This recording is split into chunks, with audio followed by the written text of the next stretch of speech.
Welcome, everyone. Today we're diving into a world of nostalgia with a twist. We're exploring some of the most dangerous toys from the past that have since been banned. These toys may look innocent, but they harbored risk that could send shivers down any parent's spine. So let's take a trip down memory lane and remember the toys that were too hazardous to handle. Ever played a game where the risk of impalement was part of the fun? Lawn darts, commonly known as Jarts, were a popular outdoor game in the 1970s and 80s. These heavy darts with pointed metal tips were meant to be thrown at a plastic ring on the ground. Sounds simple, right? Well, not quite. The danger came from their design. Weighing nearly half a pound and equipped with a sharp metal tip, these darts could cause serious injuries if misused. And misused they were, resulting in over 6,000 emergency room visits and at least 3 deaths before they were banned by the Consumer Product Safety Commission in 1988. Parents back then might recall the nervous tension every time a dart soared through the air. The game required precision, but even a slight mistake could turn a fun afternoon into a disaster. Kids often lacking the coordination needed to safely play were particularly at risk. This toy's sheer danger was undeniable, leading to its eventual ban and a collective sigh of relief from worried parents everywhere. Lawn darts were a staple of backyard fun until their danger became too apparent to ignore.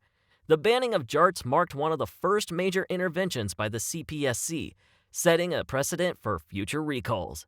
The injuries and fatalities caused by these seemingly innocent toys spurred significant change in how outdoor games were designed and regulated. Modern equivalents of lawn darts are made with blunt, rounded tips and are constructed from softer materials to prevent injuries. Who knew solving crimes could be so hazardous to your health? The CSI Fingerprint Analysis Kit was inspired by the popular TV show CSI Crime Scene Investigation. It allowed kids to feel like real detectives, dusting for fingerprints and solving mysteries. But there was a hidden, dangerous secret inside the kit: asbestos. This toxic substance found in the fingerprint dusting powder is known to cause serious health issues, including mesothelioma, a type of cancer linked to asbestos exposure. Imagine the horror of parents discovering their kid's playset included a deadly carcinogen. The kit was marked as educational and fun, but it exposed children to a risk that even adults take extreme precautions against. The outcry from parents and health officials was swift and justified, leading to a recall and the toy's removal from the market. It served as a stark reminder that not all educational toys are safe. The recall of the CSI Fingerprint Analysis Kit underscored the importance of material safety in toy manufacturing. The inclusion of asbestos, a known carcinogen, highlighted the risk of not thoroughly vetting materials used in children's products.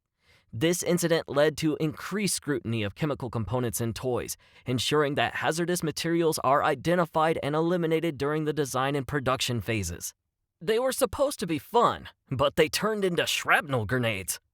Clackers, also known as click-clacks, were a simple toy consisting of 2 acrylic balls connected by a string. The goal was to swing the balls so they struck each other, making a loud clacking sound. While it might sound like harmless fun, the reality was far more dangerous. The acrylic balls could shatter upon impact, sending sharp pieces flying in all directions. These projectiles caused numerous injuries, including eye damage and deep cuts. The allure of mastering clackers was strong, but so was the risk. Children often swung them with great force, aiming to achieve the loudest clack possible. However, the cheap materials used in the balls were not designed to withstand such impact. The resulting injuries led to the toy being pulled from the shelves, marking another case where a seemingly simple toy proved hazardous. Safety regulations have since become much stricter, but clackers remain a cautionary tale about the perils of poorly designed toys. Clackers' downfall was due to their poor material quality. The shattering acrylic balls demonstrated the risk of using brittle materials in toys designed for vigorous play. This incident led to better strands of material during the implementation of impact testing to ensure that toys can withstand the stress of normal use without breaking into dangerous pieces. Because what's childhood without a little radiation exposure? The Gilbert U-238 Atomic Energy Lab, released in 1950, might be the most astonishingly dangerous toy ever sold. This science kit included actual radioactive materials like uranium ore and was intended to teach children about atomic energy. While educational, it posed significant health risks due to the radiation exposure. Imagine a child's curiosity being piqued by the wonders of atomic science, only to handle radioactive materials with little understanding of the potential dangers. The kit came with a Geiger counter, which might have seemed like a fun gadget, but the real risks associated with radiation were far beyond the comprehension of most children and even many parents. The toy was pulled from the market after a few years, but it remains a startling example of how far manufacturers once went in the name of education, often at the risk of safety. The Atomic Energy Lab was perhaps the most extreme example of prioritizing education over safety. While the intention was to inspire scientific curiosity, the execution was reckless.